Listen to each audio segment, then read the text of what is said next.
And.com. Today we're going to be installing these 2-inch white faux wood mini blinds.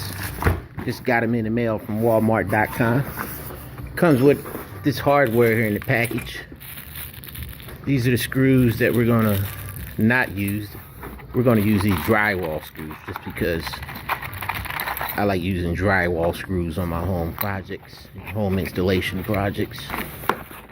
I get that box of screws from Walmart, but here's some of the trim pieces that come inside the box. I've already taken out the box, and this is the finishing wood piece that goes over the top of the mini blinds after the mini blinds are mounted to the window sill. So let's go ahead and get started. We're going to use that drill gun right there to install, and that's going to be the only tool we need.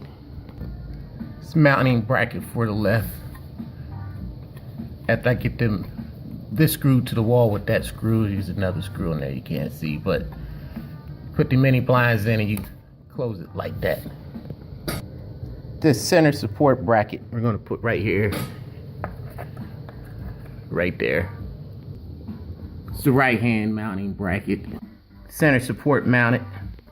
This little trim piece goes on like this right here. Like that. Abracadabra.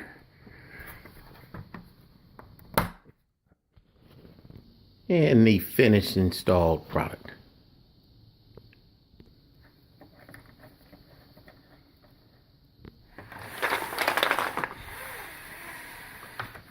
There you have it. Thanks for watching YourMan.com.